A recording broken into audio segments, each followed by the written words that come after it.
আপনি তো জানেন ঘূর্ণিঝড় লেভেল হচ্ছে হয়েছিল স্যার। এই জন্য আমাদের এখানে ক্যান্টনমেন্টে পুরোটা দিন একটু কারেন্ট ছিল না। আমি লাইট না লাইট পাইছি নাকি কিছুই করার জন্য কিছু পাইছি। হ্যাঁ, কালকে সব জায়গাতেই ইলেকট্রিসিটি অনেক ডিস্টার্ব করছিল। আহ ওকে, আমরা আজকে আগে যে টপিকটা আমাদের টার্গেট আমরা ওটা করে ফেলবো আগে, তারপর শেষে হচ্ছে আমাদের কোশ্চেন করবো। ওকে, আগের দিনে আমরা কোথায় ছিলাম? আচ্ছা, আমি দোষ অলরেডি 1 মিনিট ওয়েট করেছি, দোষী আশা করি জয়েন করে ফেলবে। আমরা টপিক শুরু করে দিই।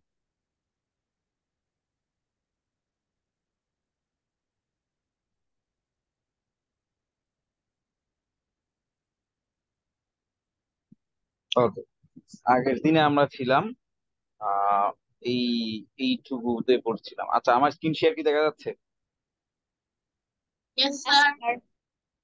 আর আমার কথা কি ঠিকঠাক শোনা যাচ্ছে? তোমরা আমাকে অবশ্যই আহ বলবা যদি আমার কথা ঠিকঠাক শোনা না।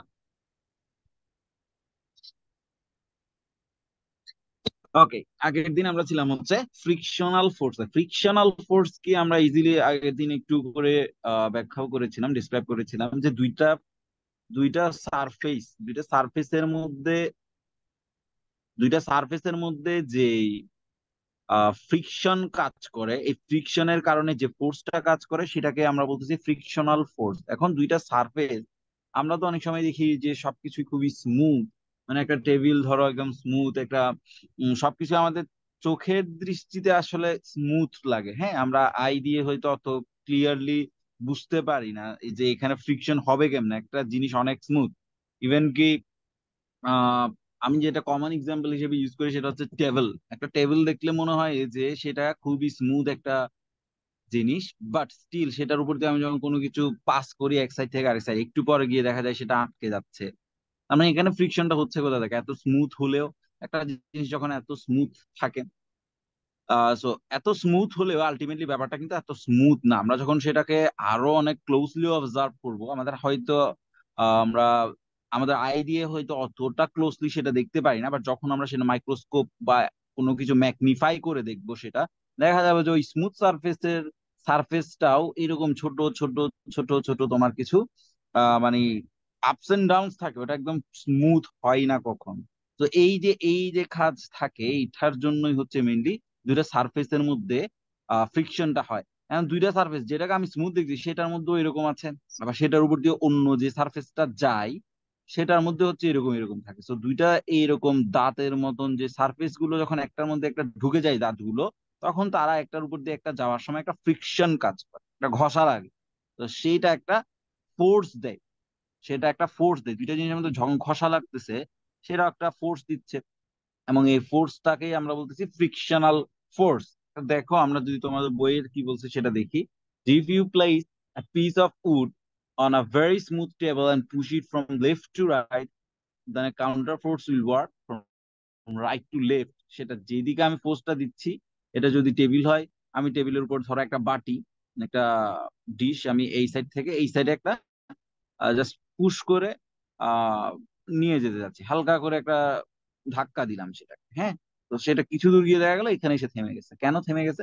কারণ এই যে এটার সারফেস, নিচে সারফেস এন্ড টেবিলের সারফেসের মধ্যে একটা ফ্রিকশন হয়েছে। এই ফ্রিকশন হওয়ার কারণে এটার স্পিডটা আস্তে আস্তে কমে গিয়ে এক সময় জিরো হয়ে গেছে এবং সেটা থেমে গেছে। যদি এই ফ্রিকশনাল ফোর্স না থাকতো, দুইটা সারফেসের মধ্যে যদি এই ফ্রিকশনটা না হইতো এবং তা এই কোনো ফ্রিকশনাল ফোর্স কাজ না করতো, তাহলে কি হতো? যে রাফিও কি বলতে পারবে? যদি দুইটা জিনিসের সারফেসের মধ্যে ধরো কোনো ফ্রিকশন কাজ করে নাই, হ্যাঁ, আমি এক সাইড থেকে একটা জিনিসকে টোকা দিয়ে আরেক সাইডে পাঠাই দিচ্ছি, হ্যাঁ, তাদের মধ্যে কোনো ফ্রিকশন কাজ করে নাই সারফেসে, তাহলে কি হবে? স্যার ওই জিনিসটা ইনডেফিনিটলি মুভ করতে থাকবে। গুড, ওই জিনিসটা ইনডিফিনিটলি মুভ করতে থাকবে, কারণ ওইটাকে থামানোর কেউ নাই। ওইটাকে তুমি থামো এটা বলার আর কেউ নাই, ওই ফোর্সটা কাজ করতেছে না। তো যখন আমরা এমন কোন অবজেক্ট বানাতে পারবো যেটা সারফেস আসলেই খুবই স্মুথ, হ্যাঁ, যেটা সারফেস অনেক স্মুথ, তখন আমরা বলতে পারবো যে হ্যাঁ, ইনডিফিনিটলি মুভ করার মতন কিছু আছে, কিন্তু সেটা আসলে পসিবল না আমাদের এখন পর্যন্ত সেটা আমরা পাই না, কিছু না কিছু ফ্রিকশন হয়ে যায়, খুবই কম হয়তো ফ্রিকশনাল ফোর্স তো থাকতে পারে, বাট স্টিল আমরা যেটা খুবই স্মুথ হিসেবে জানি সেটাও এনাফ ফ্রিকশন প্রোভাইড করে। সো এই ফ্রিকশন হচ্ছে মেনলি এটাই বলছে যে এক জায়গা থেকে এখন এই যে এক জায়গা থেকে এক জায়গায় এখানে একটা উডের পিস একটা একটা সারফেসের উপর দিয়ে নিয়ে যাচ্ছে। তো আপাতত ভাবে মনে হচ্ছে যে এটার উপর কোনো, এটা স্মুথ বা এটাও স্মুথ, তাহলে তো ফ্রিকশন আসতেছে কই থেকে। তখন আমরা জুম করে দেখবো, এই দেখো এই পিকচারটা খেয়াল করো, দেখো এখানের মধ্যে অনেকগুলো কি একদম টিতের মতন আছে না, তো যখন একটা সার্ফেস একটা দিয়ে যায় এই টিত গুলো একটা একটার মধ্যে ঢুকে যায় বা একটার উপর দিয়ে যায়, তো একটা ফ্রিকশন এদের মধ্যে তো নেওয়াটা তখন আর স্মুথ হয় না, এক সাইড থেকে আরেক সাইডে যাওয়াটা তখন স্মুথ হয় না, একটার সাথে একটার ঘষা লাগে। সো ফ্রিকশনাল ফোর্স হচ্ছে মেইনলি এটা, যে দুইটা সার্ফেসের মধ্যে যে ফ্রিকশনের কারণে যে ফোর্সটা কাজ করতেছে সেটা। সো এটা তোমরা একবার রিডিং দিয়ে নিবে, আশা করি একদম ক্লিয়ার হয়ে যাবে, তেমন কঠিন কি, একদম ইজি একটা জিনিস, আমি বেশি ডিসক্রাইবলি আর যাচ্ছি না। এরপর হচ্ছে আমাদের ফ্রিকশন যদি আচ্ছা, এখানে আরেকটা জিনিস হচ্ছে এই যে, তাহলে তুমি যদি ফ্রিকশন ইনক্রিজ করতে চাও বা ফ্রিকশন ডিক্রিজ করতে চাও তাহলে কি করতে হবে, সেটা হচ্ছে তোমার এই যে আমি যখন মাইক্রোস্কোপে দেখতেছি এখানের মধ্যে এই কিছু টিতের মতন জিনিসের সৃষ্টি হয়েছে, এটা যখন আমি আরো কমায় ফেলতে পারবো, এটা যদি দুইটা সারফেসে আমি এই টিতের অংশটা যদি কমায় ফেলতে পারি আর একটু প্লেন করতে পারি, তখন এদের ফ্রিকশনটা আরো কম হবে, ফলে আমি আর একটু কম এনার্জি দিয়ে এক সাইড থেকে আরেক সাইডে নিতে পারবো।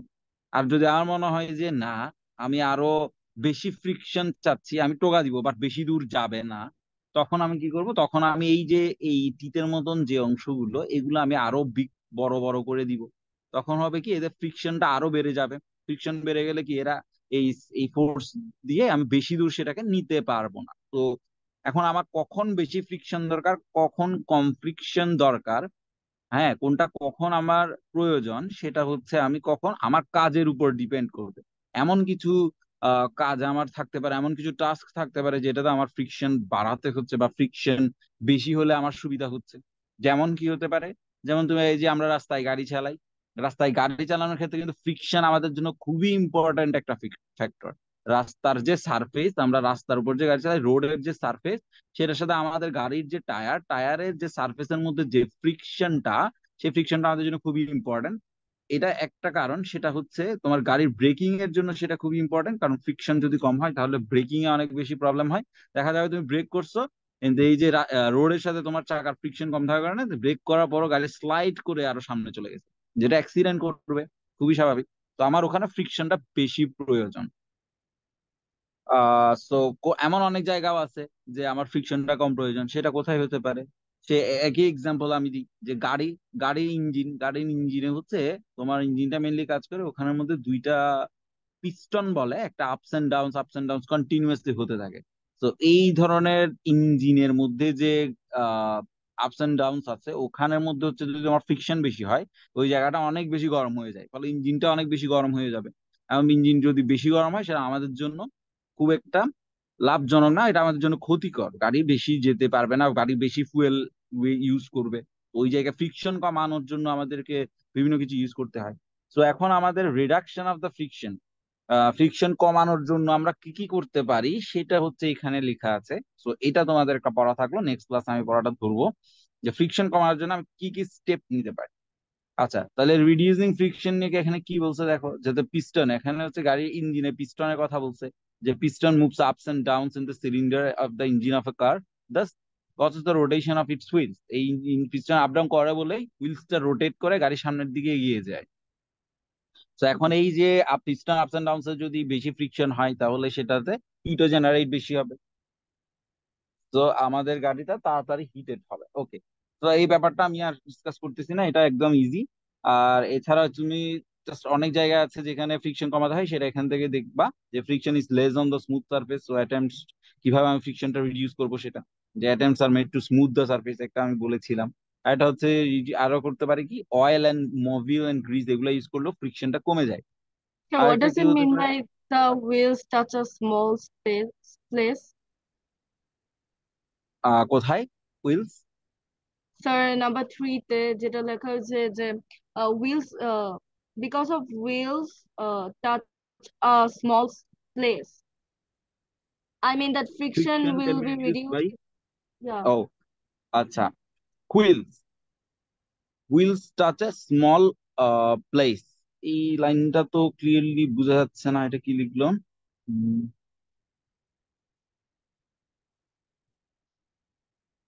আচ্ছা, ওকে, আমি একটু পরে ডিসকাস করবো, এটা ক্লিনলি বোঝা যাচ্ছে না। হ্যাঁ, এটা আমি একটু পরে ডিসকাস করতেছি। ফ্রিকশন ক্যান বি রিডিউস, এর পরেরটাও ক্লিয়ার যে friction can be reduced by using ball bearings on the rotating wheel. আচ্ছা, এরপরে আমরা আসি, এরপর হচ্ছে increasing the friction. Increasing the ফ্রিকশনে কি কি আছে? We often want to increase the friction. কোথায় আমি ফ্রিকশনটা ইনক্রিজ করতে চাচ্ছি? ইনক্রিজিং দ্য ফ্রিকশন, ফ্রিকশন আমি কোথায় কোথায় ইনক্রিজ করবো? সেম এখানে কিছু কস্ট লেখা আছে, এটা হচ্ছে তোমরা পড়বা। এছাড়াও যদি কোনো প্রবলেম থাকে আমাকে বলবা, আমি ওই ফ্রিকশন রিডিউসের যে প্রবলেমটাও আমাকে বললো, এটা আমি ক্লাস শেষে ডিসকাস করতেছি।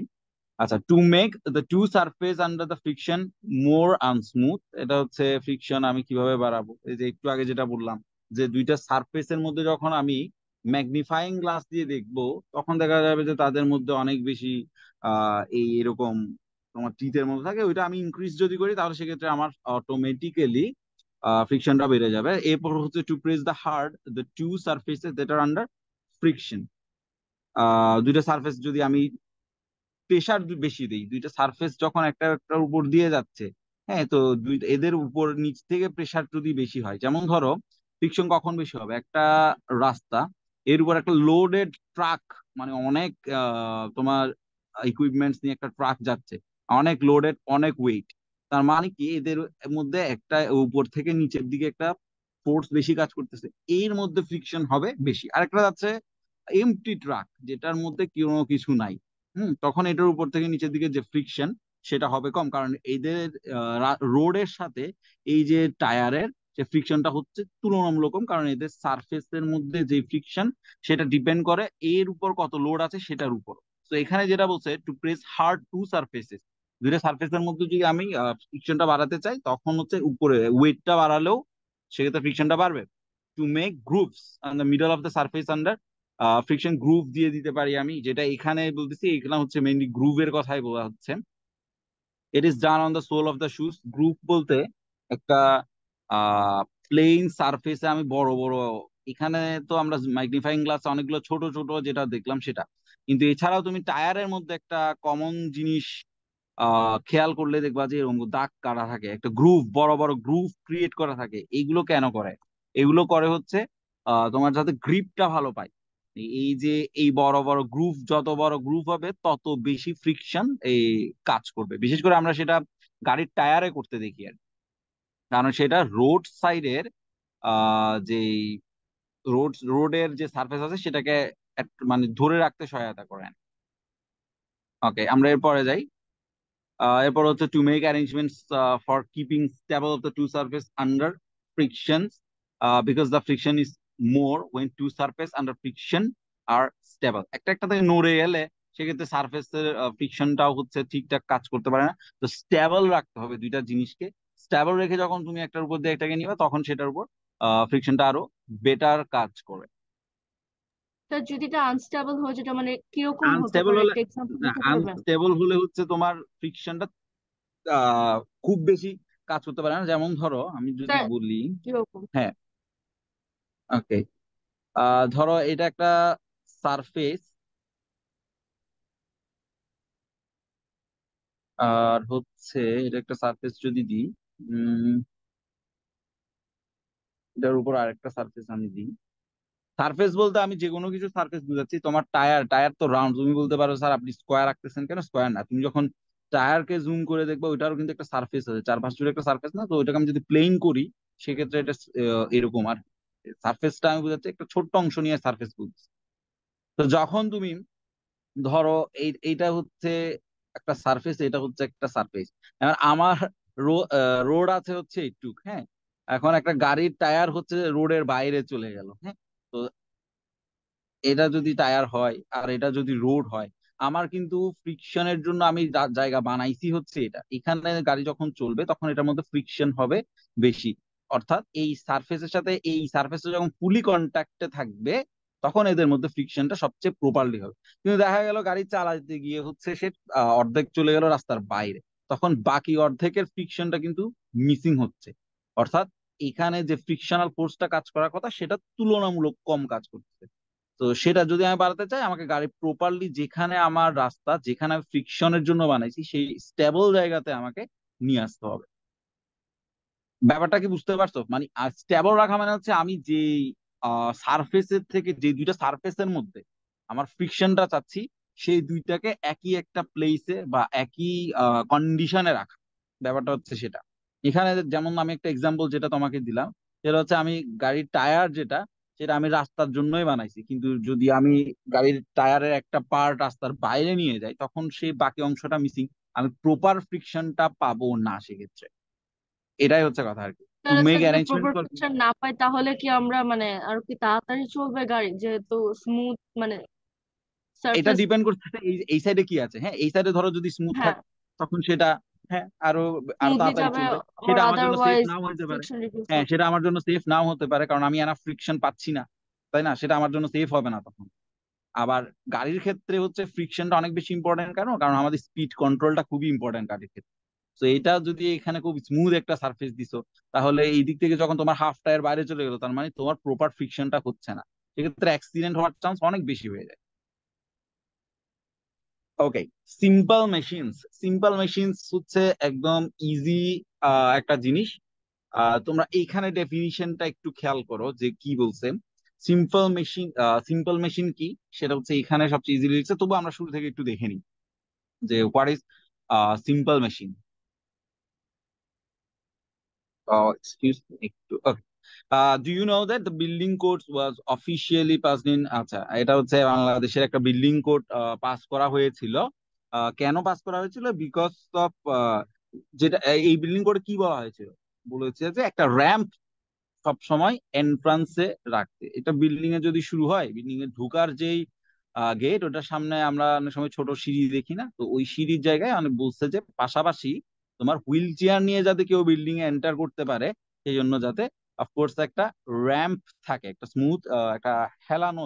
র্যাম্প গুলো তো আমরা দেখছি হুইল চেয়ার চালানোর, যে তোমরা আশা করি দেখছো বিভিন্ন ইয়াতে। সো এই র্যামটা যাতে থাকে, এটার জন্য একটা বাংলাদেশে একদম অফিসিয়ালি তোমার একটা ল আছে, সেটা হচ্ছে 2015-এ পাস করছে, এই কথাটাই বলছে, যেটা খুবই দরকারি আমার মতে।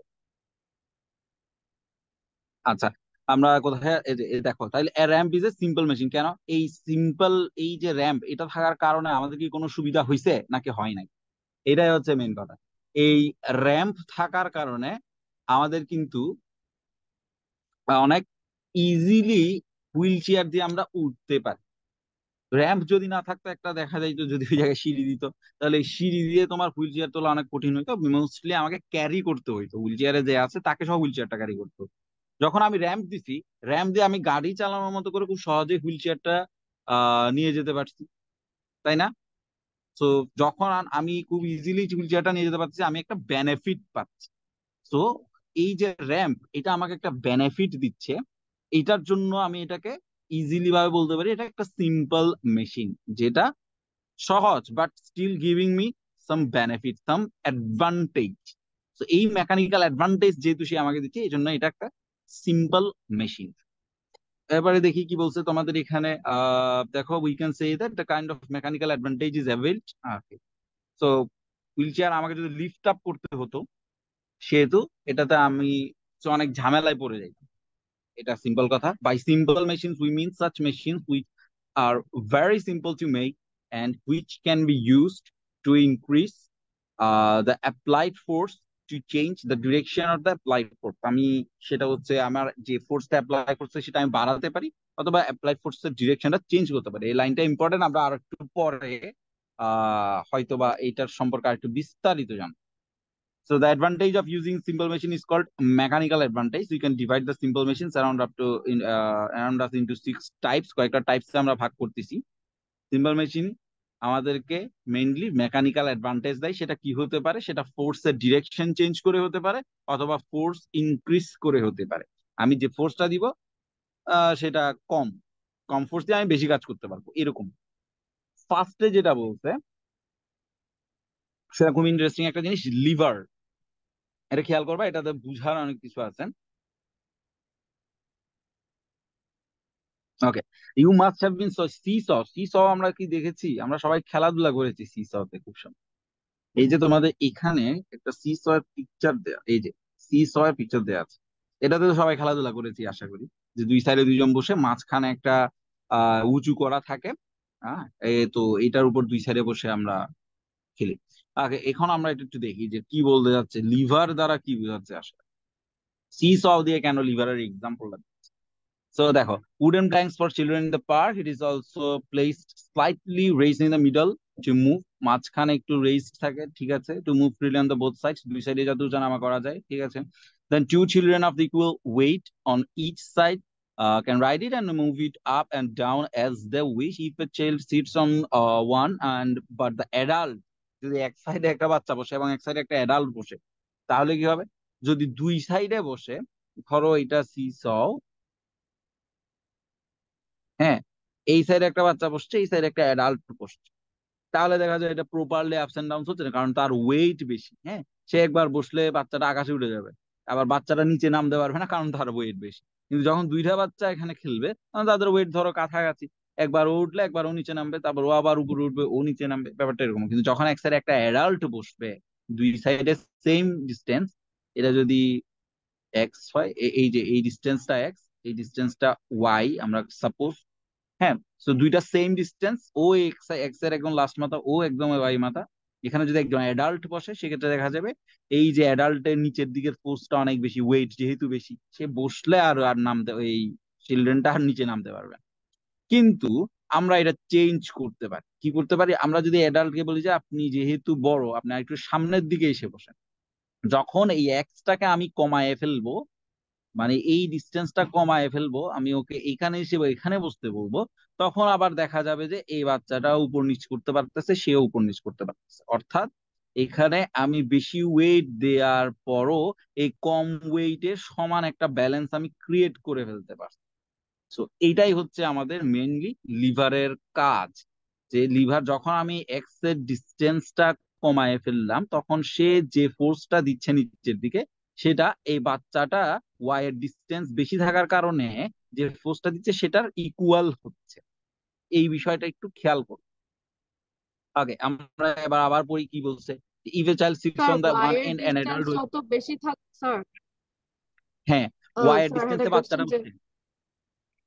স্যার আচ্ছা ওয়াই আমি এর আসতেছি, ডিস্টেন্স কি আমি ইনক্রিজ করবে নাকি হচ্ছে যে ওয়াই এর অ্যাডাল্ট ডিস্টেন্স যে আমি কোনো চেঞ্জ করিনি। ওয়াই এর ডিস্টেন্সে আমি তো এখানে একটা বাচ্চাকে জাস্ট বসাইছি, একটা হচ্ছে চিল্ড্রেন, অ্যাডাল্টটাকে মানে আরো শুধু হচ্ছে অ্যাডাল্টকে সামনে চেঞ্জ নিয়ে আসতে করেছি। হবে, হ্যাঁ, মানে অ্যাডাল্টকে অ্যাডাল্টের সামনে নিয়ে আসতে ডিস্টেন্স হবে, অ্যাডাল্টের ডিক্রিজ করবে। ডিস্টেন্সটা কমাইছি। হ্যাঁ হ্যাঁ, হ্যাঁ, ডিক্রিজ করবে, অ্যাডাল্টের ওকে। ডিস্টেন্সটা আমি যখন কমাইছি, তখন দেখা যাচ্ছে যে না, একটা ব্যালেন্স হয়ে গেছে। হ্যাঁ, যখন এই অ্যাডাল্টের ডিস্টেন্স আমি কমাচ্ছি, তখন এই অ্যাডাল্ট নিচের দিকে বা উপরে, নিচের দিকে যে ফোর্সটা দিচ্ছে, এখন ফোর্সটা কি কই থেকে আসে? ফোর্সটা আসে হচ্ছে আমাদের ওয়েটের কারণে, তাই তো, আমাদের উপর গ্র্যাভিটেশনাল ফোর্সের কারণে একটা ওয়েট হয়। সেটাই হচ্ছে এখানে মেইনলি ফোর্সটা, তাই না? এখানে মেইন ফোর্সটা হচ্ছে সেটা। তো একটা বাচ্চার তো ওয়েট অফ কোর্স কম, তো তার ফোর্সটা নিচের দিকে ফোর্স ছোট হবে। তো এইটাকে ব্যালেন্স করার জন্য আমরা ডিস্টেন্সটা দিয়ে ব্যালেন্স করতে পারছি। এটা ছোট ফোর্স দিচ্ছে, বাট এইটার ডিস্টেন্সটা হচ্ছে বেশি। আবার এটা বড় ফোর্স দিচ্ছে, বাট এটার ডিস্টেন্সটা হচ্ছে কম। সো আলটিমেটলি যখন আহ, আমি ক্যালকুলেশন করব, তখন দেখা যাচ্ছে যে ডিস্টেন্স কমানোর কারণে আমি যে ফোর্সটা দিচ্ছি, সেটা ডিস্টেন্স এদিকে বেশি থাকার কারণে ও যে ফোর্সটা দিচ্ছে ওটা ইকুয়াল হয়ে যাচ্ছে। ফলে দুই সাইডে একটা ব্যালেন্স হচ্ছে। তার মানে তারা উপর নিচ করে খেলাধুলা করতে পারতেছে। অ্যাডাল্টের ক্ষেত্রে আমি অ্যাডাল্টকে জাস্ট সামনে নিয়ে আসছি, তার ডিস্টেন্স কমায় ফেলছি, তখন হচ্ছে আমার ফোর্সটা ইয়া হয়ে যাচ্ছে, ইকুয়াল হয়ে যাচ্ছে। এবার আমরা একটু পড়ে দেখি তোমার বইয়ে কি বলছে, যে adult much more than the child, on the other hand the child can no longer move up down. Okay, the middle point on which seesaw is placed called fulcrum, এটা আমাদের জন্য ইম্পর্টেন্ট। মাঝখানে যে পয়েন্টটা আমি ইউজ করতেছি ব্যালেন্সের জন্য, এইটার নাম হচ্ছে ফালক্রাম, এটা আমাদের জন্য ইম্পর্টেন্ট। এটা ফালক্রাম বলা হয়, এটা সবসময় মনে রাখবো। So if the adult can be brought closer, হ্যাঁ, অ্যাডাল্টকে যদি আমি কাছে নিয়ে আসি, fulcrum by keeping the child in its place, চিলড্রেনের প্লেসটা কিন্তু তার জায়গাতেই আছে, জাস্ট অ্যাডাল্টকে আমি মুভ করে সামনে নিয়ে আসছি। Then the child can easily lift an adult who is much heavier than it. তো আমি যেটা বললাম, যে যখন আমি ডিস্টেন্স কমায় ফেলছি, অ্যাডাল্ট যে ফোর্সটা দিচ্ছে ডিস্টেন্স কমার কারণে, সেই ফোর্সটা হয়ে গেছে এই যে লং ডিস্টেন্সে থাকা চিলড্রেনের সমান। তার মানে আমি ডিস্টেন্স দিয়ে এখানে ফোর্সটা ব্যালেন্স করে ফেলতে পারলাম, তাই না? তার মানে এখানে বোঝা যাচ্ছে যে আমি একটা সুবিধা পেয়ে গেছি, ডিস্টেন্স দিয়ে আমি ফোর্স কম খরচে বেশি শক্তির কাজ করার একটা সিস্টেম আমি পেয়ে গেছি। এই ডিস্টেন্সটা যত বাড়াবো আমি তত কম শক্তিতে এই বেশি ওজনের কাজটা এই কম শক্তি দিয়েই করে ফেলতে পারবো, কারণ এটা তো বেশি শক্তির কাজ, তাই না? এটা হচ্ছে একটা অ্যাডাল্ট, অনেক হেভি। তো আমি যখন ডিস্টেন্স কমালাম তখন দেখা গেল যে এই ডিস্টেন্সের সাথে কম শক্তির একটা বাচ্চা, তার যেই শক্তি সেটা সমান হয়ে গেল শুধুমাত্র ডিস্টেন্স দিয়ে। মাঝখানে একটা ফালগ্রাম দিলাম, এই সাইডে ডিস্টেন্স কমাই দিলাম, এই সাইডে ডিস্টেন্স তো সেম থাকলো, অর্থাৎ এই ওয়াই ডিস্টেন্সটা এক্স এর চেয়ে বড়, তাই না? স্যার, এটাই তো বলতেছি। হ্যাঁ, বলো। স্যার এখানে হচ্ছে আহ, একদম পেজের লাস্টে দুটো পিকচার দেওয়া আছে না? একটা লেফটে দেওয়া হ্যাঁ, হ্যাঁ, আছে দুইটা এই যে এই চাইল্ড যে সিসম খেলতেছে, আর এটার রাইটে কথা হচ্ছে বলছো? adult খেলতেছে। স্যার এটা বুঝলাম না। এটার কথা বলছো? আমি এটাই ডিসক্রাইব করতেছি মেনলি, এটাই, এই পিকচারটাই আমি মেনলি ডিসক্রাইব করতেছি। আমি আসতেছি, বাট তোমাদের এখানে ডিরেক্টলি এটা লিখে ফেলছে তো অনেক সময় এটা বোঝা নাও যেতে পারে, সেই জন্য আমি একটু রুট থেকে আসতেছিলাম আর কি। তুমি কি এই পিকচারের কথা বলতেছো? Yes sir. ওকে, এটা সেম কথাই তো, আমি যেটা বললাম সেটাই তো, এটা তো সেম পিকচার। যাই হোক, আমি ওখানে আসলাম মাঝখানে। আচ্ছা, তাহলে এই পিকচারটা যেহেতু বলছো আমি এটা দিয়েই বলি যে এখানে একটা অ্যাডাল্ট বসাইছি। অ্যাডাল্ট ফার্স্টে এখানে ছিল, আমি তাকে বললাম যে আপনার ওয়েটের কারণে এই বাচ্চাটা কিছু করতেই পারতেছে না, আপনি বসে আছেন, সে উঠতে পারতেছে না, এবার আপনি একটু সামনে গিয়ে বসেন। তখন সে কি করলো, একটু সামনে গিয়ে বসতো। অর্থাৎ আগে কি, আগে ছিল সেম ডিস্টেন্স, দুইটাই ছিল সেম ডিস্টেন্স, ফালক্রাম থেকে দুইটা ছিল সেম ডিস্টেন্সে। যখন আমি তাকে বললাম আপনার বয়স বেশি, আপনার ওয়েটও বেশি, আপনি একটু সামনে গিয়ে বসেন, তখন সে সামনে চলে আসে। তখন এই যে এই এক্স যেটা ছিল, এটা ডিস্টেন্সটা কমে গেল না, একটু অংশ কমে গেল না? হ্যাঁ। তো এই ডিস্টেন্সটা কমে গেল, কিন্তু তার ফোর্সটা বেশি, বাট শক্তিটা বেশি। তাহলে স্যার বড় এখানে মানুষ। কেন হচ্ছে মানে এফ ফোর্স মানে যেটা, এটা কেন হচ্ছে এই সাইডে লেখা, লেফট সাইডে লেখা? এটা তো রাইট সাইডে হওয়ার কথা না, কারণ হচ্ছে রাইট সাইডে যে বাচ্চাটা আছে ও অ্যাডভান্টেজ পাচ্ছে। শোনো, এটা আমি বলতেছি একটু পর। আর আমি এইটার কথা বলতেছো, তুমি এখন এখানে চলে গেছো ইকুয়েশনে। ইয়েস স্যার, লাইক ইকুয়েশন আচ্ছা, ম্যাচ আমি করলে তো, আর ইকুয়েশনে আসবো, প্লাস হচ্ছে ইকুয়েশনে আমি ইয়াটা আসবো, বাট ছবিটা আমি দেখলেও, এখানে ছবিটা স্যার দেখো। ইভেন ছবিটা ছবিটা দেখলেও হচ্ছে, বোঝা যাচ্ছে যে অ্যাডভান্টেজ হচ্ছে মানে বাচ্চাটা পাচ্ছে। তো হ্যাঁ এটাই বলতেছি, অ্যাডভান্টেজ তো বাচ্চারা পাচ্ছে। বাচ্চারা এই দেখো এখানে কি প্রকাশ করছে, এফটা ছোট স্মল লেটার্স দিয়ে লিখছি না আমরা, অর্থাৎ এই এফটা আমি যে তার মানে ফোর্সটা এটা কি দিচ্ছি। বোঝাতে চাচ্ছে যে হচ্ছে মানে ও কতটুকু আর কি ফোর্স অ্যাপ্লাই করতেছে? হ্যাঁ, হ্যাঁ, এইটা হচ্ছে এফ দিয়ে হচ্ছে বাচ্চাটার ফোর্স, এফ দিয়ে ও হচ্ছে বাচ্চাটার শক্তি। আমি তোমাদের বোঝানোর জন্য অনেক ভেঙে ভেঙে ইজি ভাবে বলার চেষ্টা করতেছি। এফটা হচ্ছে বাচ্চাটার শক্তি বা বাচ্চাটার ফোর্স, অনেক কম, ছোট, ছোট এফ, স্মল লেটার। আর এফ বড় যেটা, সেটা হচ্ছে বিগ ম্যান, বড় মানুষটার, বড় মানুষটার শক্তি বেশি, তাই না? কিন্তু বড় মানুষটাকে আমি যেহেতু কাছে নিয়ে আসছি, এক্স যেটা, এই ডিস্টেন্সটা, এই যে পুরাটা ছিল না, এটা কমে গেছে না, এখন এক্সটা ছোট, আর ওয়াইটা তো পুরাটাই আছে, তার মানে ওয়াইটা এক্স এর চেয়ে বড়। বোঝা গেছে ব্যাপারটা? ওয়াই তো বড়, এটা তো জানো, এক্স তো ছোট এখানে, ইয়েস স্যার। কারণ আমি মানুষটাকে সামনে নিয়ে আসি। তো মানুষটাকে সামনে নিয়ে আসার কারণে কি হয়েছে, এদের মধ্যে ব্যালেন্স হয়েছে, এদের মধ্যে ব্যালেন্স হয়েছে। হ্যাঁ, তার মানে আমি একটা জিনিস এখান থেকে বুঝতে পারলাম যে আমি ডিস্টেন্স এইটা দিয়ে যে কম শক্তিটা আমি তুলতে পারতেছি। এই দেখো এখানে ডিস্টেন্স এটা না, এর শক্তিও কিন্তু কম, কিন্তু এই ডিস্টেন্স এন্ড কম শক্তি অ্যাপ্লাই করে আমি এই বেশি শক্তিটাকে তুলতে পারতেছি। আমার তো এই ডিস্টেন্সটা এমনিতেও খুব একটা ম্যাটার করতেছে না, এই ডিস্টেন্সে আমি তাকে এখানে বসাই, এখানে বসাই, কিন্তু আমার কথা হচ্ছে আমি কম শক্তি অ্যাপ্লাই করে বেশি শক্তির একটা জিনিসকে তুলে ফেলতে পারতেছি। এটা আমার একটা অ্যাডভান্টেজ, এবং সেটা আমি কিভাবে করতেছি, শুধুমাত্র ডিস্টেন্স আপস এন্ড ডাউনস করে। একটা ডিস্টেন্স আমি কমাইলাম, সেটাতেই আমি এই কম শক্তি ইউজ করে একটা বেশি শক্তির জিনিসকে তুলতে পারতেছি। শুধু তাই না, তুমি যদি এই ব্যাপারটাকে সেম করো, আরেকটা জিনিস খেয়াল, আরেকটু ইয়া করি। আমি যদি বলি যে না আমার এখনো কষ্ট হচ্ছে, এই বাচ্চাটা বললো যে না আমার এখনো এই বড় হেভি মানুষটাকে তুলতে কষ্ট হচ্ছে, তখন আমি তাকে কি করবো, ঠিক আছে তাহলে তোমার এই ডিস্টেন্সটা আরো ইনক্রিজ করে দিলাম, আমি তোমাকে আমি আরেকটু পিছিয়ে গিয়ে এখানে বসতে বললাম। তখন দেখা যাবে কি, এই এফ যেটা, এটা আরো কম আরো কম শক্তি দিয়ে আমি এই বড় শক্তিটাকে তুলতে পারতেছি, বড় মানুষটাকে তুলতে পারতেছি। It depends on the distance. এই যে এখানে যে ডিস্টেন্সটা আছে না ফালক্রামের পর, The এই distance ডিস্টেন্সের from উপর the নির্ভর। fulcrum.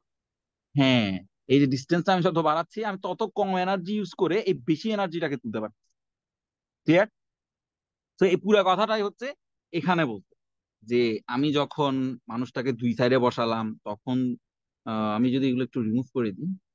হ্যাঁ, আচ্ছা আচ্ছা। ফার্স্টে যখন এই যে দুই সাইডে এখানে একটা বাচ্চা এখানে একটা বাচ্চা বসছে, ব্যালেন্স আছে। যখন এখানে একটা এডাল্ট বসলো তখন দেখা যাচ্ছে এটা ডাউন হয়ে গেছে, কারণ এদিকে ফোর্স বেশি, বাচ্চাটা তুলতে পারতেছে না এডাল্টটাকে। তখন আমি এডাল্টটাকে বললাম সামনে চলে যান, তাদের মধ্যে ডিস্টেন্স কমে গেল, তখন বাচ্চাটা ইজিলি তুলতে পারতেছে কম এনার্জি ইউজ করে, কারণ বাচ্চার এনার্জি কম, এডাল্ট এনার্জিটা অনেক বেশি। তো এই পুরো ব্যাপারটা হচ্ছে যখন এই অ্যাডাল্টটা সামনের দিকে চলে আসলো, তখন তাদের মধ্যে একটা ব্যালেন্স ক্রিয়েট হলো। হ্যাঁ, ফার্স্টে খুব ইজি ব্যালেন্স ছিল, ফার্স্টে খুব ইজি জিনিস ছিল, এটার যে ডিস্টেন্স এটারও সেম ডিস্টেন্স, ঠিক আছে, দুইটা সেম ডিস্টেন্স, খুব ইজি। দেখ সেকেন্ডটাতে যেটা হলো, আমার এটার ডিস্টেন্স কমায় ফেলতে হইলো, আবার এটার ডিস্টেন্স সেমই আছে বা এটা এক্স এর চেয়ে বড়। তো আমি এটাকে যদি এক্স ধরি, এই বাচ্চার সাথে না, অ্যাডাল্টের সাথে ফালক্রামের ডিস্টেন্সটা যদি এক্স ধরি, এন্ড বাচ্চার সাথে ফালক্রামের যে ডিস্টেন্স সেটাকে যদি ওয়াই কাউন্ট করি, একটা হচ্ছে এক্স একটা হচ্ছে ওয়াই, এন্ড বাচ্চার যেই এনার্জি সেটাকে আমি যদি এফ কাউন্ট করি, এবং অ্যাডাল্টের যে এনার্জি সেটাকে যদি এফ কাউন্ট করি, মানে এফ তো বড়, তার এনার্জি বেশি, আর ডিস্টেন্স হচ্ছে এটা। আর এইদিকে কি বাচ্চার যেই ডিস্টেন্স সেটা হচ্ছে এটা, আর বাচ্চার যে এনার্জি সেটা হচ্ছে এটা। এখন দুইটা ইকুয়াল না, দুইটা ইকুয়াল না হলে তো তারা খেলাধুলা করতে পারতো না, দুইটা ব্যালেন্সে আসতো না। তার মানে আমি এদেরকে ইকুয়াল লিখতে পারি। কোনটাকে ইকুয়াল লিখতেছি? বড় অ্যাডাল্ট, হ্যাঁ, বড় অ্যাডাল্ট এর যেই এনার্জি বা শক্তি সেটা ইনটু এটার মধ্যে যে ডিস্টেন্স, তার যে ডিস্টেন্স সেটা সেটা হচ্ছে ইকুয়াল কার সাথে? ছোট বাচ্চার যে এনার্জি ছোট এফ সেটার সাথে ওয়াই, বা ছোট বাচ্চার যে ডিস্টেন্স ফালক্রাম থেকে সেটা সমান। সমান না হলে তো তারা খেলতে পারতো না। আমি তো বললামই যে যখন আমি অ্যাডাল্টকে একটু সামনের দিকে এসে বুঝতে বললাম, তখন তাদের মধ্যে ব্যালেন্স হয়ে গেল। ব্যালেন্স মানে তারা ইকুয়াল হয়ে গেল। ইকুয়াল হলো মানে আমি এই কম এনার্জি ইউজ করে, ছোট এফটা ইউজ করে আমি বেশি এফটাকে তুলতে পারতেছি। এখন তার মানে এখানে মেন খেলা খেলতেছে কে? মেন খেলা খেলতেছে হচ্ছে তাদের মধ্যে ডিস্টেন্সটা। সো আমি বলতে পারি যে এই দুইটা এনার্জি হচ্ছে equal, F X is equal to F Y. তো এইটাকে হচ্ছে তোমার বইয়ে সেটাকে ইজিলি ভেঙে রাখছে। এইটাকে যদি ক্যালকুলেশন করি, তাহলে আমি এইভাবে লিখতে পারি না যে এফ, এই যে এখানে এফ আছে, এফ এর নিচে হচ্ছে আমি এই ইয়াটাকে নিয়ে আসবো, এফ দুইটাকে এক সাইডে নিয়ে আসবো, জাস্ট এই ইকুয়েশনের সুবিধার্থে। হ্যাঁ, এফ দুইটাকে এক সাইডে নিয়ে আসলাম, আর এদিকে এক্স এর নিচে হচ্ছে আমি ওয়াইটাকে নিয়ে আসলাম, আর এটা ওয়াই এর নিচে আমি এক্সট্রাকে নিয়ে আসলাম, এটা এইদিকে চলে আসলো, এটা এইদিকে। তোমরা কি এই ইকুয়েশন গুলো পারো? তোমাদেরকে কি ম্যাথে এগুলো করানো হয়েছিল? আমার আসলে আইডিয়া কম তোমাদের ম্যাথে কতটুকু করানো হয়েছে। এটা হচ্ছে ম্যাথ, ফিজিক্স হচ্ছে এটা, আমরা যে টপিকটা পড়তেছি এটা হচ্ছে সায়েন্সের ফিজিক্স নামক একটা টপিক। ফিজিক্স এর সাথে ম্যাথ ক্লোজলি রিলেট। তো আচ্ছা দেখো, আমরা এই ব্যাপারটা তো বুঝেছি, দুইটা এনার্জি ইকুয়াল, একটা বড় এনার্জি একটা ছোট এনার্জি, বাট তাদের ডিস্টেন্স এক্স এন্ড ওয়াই দুইটা ডিফারেন্ট, সেই জন্য তারা ইকুয়াল হতে পারছে। নাহলে এফ আর এফ কিন্তু ইকুয়াল না, এই এফ আর এই এফ ইকুয়াল না। কিন্তু এই এনার্জির সাথে যখন আমি একটা ডিস্টেন্স অ্যাড করছি তখন তাদের এনার্জিটা সমান হইতে পারছে, তাই তো? ব্যাপারটা হচ্ছে এটা। এরপরে দেখি যে এইটাকেই তোমার বইয়ে একটু সাজায় লেখছে, সেটা কি? এই যে তোমার বইয়ের মতো যদি আমি নিয়ে যাই, এই এফটাকে এখানে নিয়ে আসছে, আর ওয়াইটাকে এক্স এর নিচে নিয়ে গেছে, সেম জিনিস। তো আমি এক্স বাই ওয়াই, ওয়াই এখানে যদি এক্স এর নিচে ওয়াইটা লিখি, X by Y is equal to এখানে এফ এর নিচে বড় এফ। এটা বইয়ের সাথে মিলে গেছে না? এখন তোমার বইয়ে এটাই লিখছে, এই যে এটাকে একটু সাজায় লেখছে। মেকানিক্যাল অ্যাডভান্টেজ আমি এটা দিয়ে ক্যালকুলেশন করতে পারবো, মেকানিক্যাল অ্যাডভান্টেজ এটা দিয়ে আমি ক্যালকুলেশন করতে পারি। ঠিক আছে, আমাকে বলতে হবে যে আমার কত ফোর্স তুলতে হবে, ফোর্স থেকে ডিস্টেন্সটা কত ফালক্রাম থেকে, আবার আমি কত ফোর্স দিচ্ছি সেটা ফালক্রাম থেকে ডিস্টেন্সটা কত। এই যেটা জানলে আমি অ্যাডভান্টেজটা ক্যালকুলেশন করতে পারবো। আচ্ছা, তোমরা এই ব্যাপারটা কি বুঝতে পারছো? মানে কিভাবে এই ইকুয়েশনটা আসছে, কেনই বা আসছে? কেউ যদি না বুঝে থাকো আমাকে আবার বলো, আমি একটু ব্রিফ করে দিব। কারো কোনো কোয়েশ্চেন আছে যে এই কোয়েশ্চেনটা নো আসছে স্যার, কিভাবে? এটা No, বুঝেছি। sir. হ্যাঁ, এটা আসছে হচ্ছে দুইটা এনার্জি যখন ইকুয়াল হচ্ছে তখন আমি ওখান থেকে কোয়েশ্চেনটা আনছি। তো এবার আর্কিমিডিস একটা কথা বলছে যে if you give me a place to stand in the space I can move the world. সেটা কি বলছে যে তাকে যদি তুমি স্পেসে দাঁড়ানোর একটা জায়গা করে দাও সে পুরো ওয়ার্ল্ড কে নাড়ায় ফেলতে পারবে। অর্থাৎ সে এই টেকনিক ইউজ করে মাঝখানে ফালক্রাম ঠালক্রাম দিয়ে এক সাইডে ওয়ার্ল্ড কে রাখবে, এক সাইডে সে দাঁড়াবে, তার মধ্যে ডিস্টেন্সটা বাড়াই দিবে, সে ওয়ার্ল্ডটাকে মুভ করে ফেলতে পারবে। এটা একটা জোকস এর মতন করে সে কথা বলছে আর কি। এরপরে আসে হচ্ছে পুলি। পুলির ক্ষেত্রে এখানে দেখো এটা একদম ইজিলি আমি আচ্ছা আজকে যদি এই মিটিংটা শেষ হয় তোমরা আবার জয়েন দিবা। হ্যাঁ, আমার যদি টপিক শেষ না হয় আর কি। এটাই আমার লাস্ট পেজ, 94 পর্যন্ত আজকে টার্গেট ছিল। যদি 94 শেষ না হয় তোমরা আবার জয়েন দিবা। ওকে, এইটা কি, এটা হচ্ছে পুলি। পুলি জিনিসটা আমরা অলরেডি দেখি যে আমাদের স্কুলে দেখা যায় না যে এক সাইড দিয়ে একটা রশি টানতেছে, আরেক সাইড দিয়ে আস্তে আস্তে ফ্ল্যাগটা উপরের দিকে উঠতেছে। এই পুলিটা খেয়াল করো, এখানে হচ্ছে একটা সেম জিনিস। এই সেম জিনিসটাকে একটা সার্কেলের, এটা খুব কমন একটা জিনিস, একটা রিং এর মতন সার্কেল। এটার এক সাইডে হচ্ছে তোমার একটা ওয়েট দিছে, আরেক সাইডে হচ্ছে আমি যদি সেম এই সেম রোপটা ইউজ করে ওইটার এক সাইডে হচ্ছে তোমার একটা ওয়েট, আর এই সাইডের রোপ যখন আমি নিচের দিকে টান দিব তার মানে এটা কি উপরের দিকে উঠবে। এই ক্ষেত্রে আমাকে এখানে কত দিচ্ছে, 10 কেজি। তার মানে আমার এই 10 কেজি তুলতে গেলে যেহেতু সেম রোপের মাধ্যমে আমি তুলতেছি, আমাকে নিচের দিকে 10 কেজি ফোর্স দিয়ে তুলতে হবে। তো এইখানে তার মানে আমি এটাকে কেন আমি সিম্পল, স্যার এখানে তাহলে এখানে তো কি চেঞ্জ বলছে, অফ